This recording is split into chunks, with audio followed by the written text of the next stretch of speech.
Notice that counterclockwise spin. That low is centered right there in northwest Montana. That cold front has already pushed through northwest Montana and is now starting to truck towards the south-southeast. Here's a look at Lost Trail Pass and Lolo Pass. Not looking pretty. As a matter of fact, a lot of passes not looking pretty this evening. Boy, it's been nice. Another very summery day across the region with well above average highs. We could not ask for better weather at the Northwest Montana Fair. It is a little breezy this afternoon, but fair season, it's all about the heat because, yeah, we're sitting right in the heart of summer.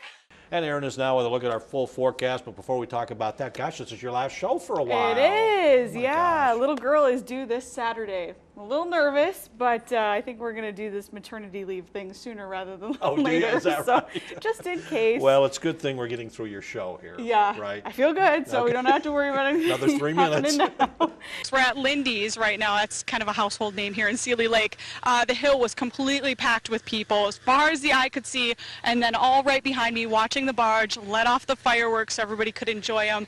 Apparently it was quite the sight. I caught the Missoula show, but it sounds like this one was pretty good too. Nationwide, of course, the big story, this huge system across the upper Midwest. It has that trailing cold front, that warm, moist Gulf air coming right up out of the south, that cool continental air, the jet stream working in the favor. You've got those turning of winds with height and then that wind speed increasing with height. That just puts a spin in the atmosphere. And what we saw happen today is almost textbook. You hate to call it that, but this is exactly what a tornado outbreak is capable of. Now, throughout Saturday, it does look like the majority of the moisture will stay across the northwest quarter of the state, but all bets are off on Sunday. Everybody dealing with some wet weather. Erin Yost joins us now from the Storm Tracker Weather Center with tomorrow's graduation forecast. Erin.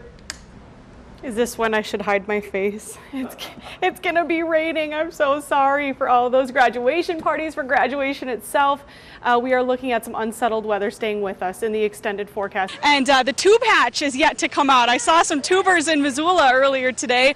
I bet a lot of folks are going to be doing that over the next several days across all of western Montana. We're making friends. We've got some folks selling cherries here right off the interstate as soon as you get into St. Regis.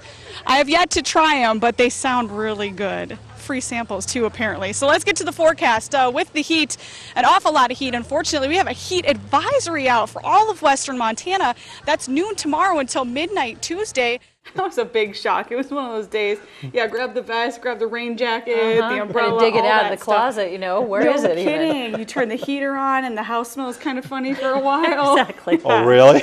Oh, I know what you mean. You know. That system will shove off towards the east. We see some high pressure building in. A lot of sunshine to be had for you on Wednesday. That cold air is just pooling to the south. It's already 6 in Cut Bank, 9 in Great Falls. When you factor in these winds, these are sustained wind speeds, not even the wind gusts. This is what it feels like across the Treasure State. It feels like 0 in Kalispell, 19 below for Cut Bank. And our weather has been pretty fantastic too. Oh boy, we are being spoiled out there. A lot of folks, including myself, I'm sure you guys too, wondering when are we going to get that nice fall weather. It has finally arrived, but it is a little late, so you know that change that's probably lurking around the corner is going to be pretty brutal. Huh? So enjoy it now. Exactly. That's your warning. Exactly. Enjoy it now while you can. Another thing that's typical when you get these ridges of high pressure that build in, calmer winds, or at least on the lighter side, and that's exactly what we're seeing right now. Let's play the game. Let's find the cold front. I bet you can tell exactly where it is. It's separating temperatures 5 to 10 degrees above average from 5 to 10 degrees below average. There it is. And that is sparking off some pretty significant weather and some severe weather too this afternoon. As a matter of fact, this yellow outline box on the leading edge of that front is a current severe thunderstorm watch. But behind it, this is the same storm system that just brought us all that snow.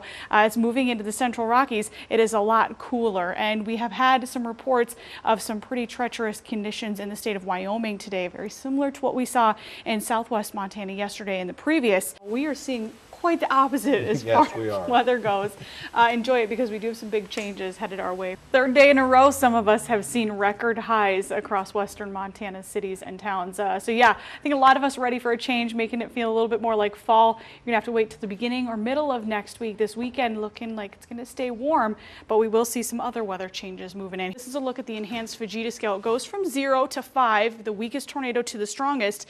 And yes, this one was definitely, unfortunately, packing a punch. Now Now here's a look at the radar when that tornado moved through Moore. It's just located to the right, to the east of Moore. You can see that hook, how it kind of looks like a comma. That's a really good tornado signature on the radar. And also the debris ball too there, that little pink dot, tricking all that debris, tricking the radar into thinking it's precipitation. But this is a classic tornado signature on the radar, which unfortunately happened this evening. Just like cloud formations, you know, we've so many different names for clouds. There's so many different names for ice formations on the rivers. Yeah, Oh, I didn't know. Frazzle's a big one that we Frazzle? see. Yeah, in western Montana a lot. Learn something new every Yeah, day. that's good. It's going to be very similar to today. We're still going to hold on to that isolated threat for an afternoon storm or two. I'll let you know exactly for who coming up in the full forecast. After a perfect fall day, we're about to fall face first into winter. So hold on. Here's meteorologist Erin Yost with a look at what's ahead. Erin. You guys are so right. You'd hardly be able to tell we've got some very wintry weather ahead of us after looking at this. This is what we saw today in Superior from our iCam. A lot of blue sky. We have been spoiled with this weather pattern recently. A big ridge of high pressure over the region. The good news is we're going to end the work week and start the first half of the weekend with this nice weather. Tomorrow looks like another fantastic day. The bad news is that it's going to be a pretty nasty switch. Sunday we're going to see rain switching over to snow by Sunday night, Monday morning. Wind chill values potentially in the teens and single digits. It gets a whole lot worse too. Got the full forecast coming up. We just want to thank everybody in western Montana for letting us into your towns, your communities. This is the best part of the summer, I think, KPAX and KAJ country. So thank you again for everybody. What are you doing? Wade says thanks too.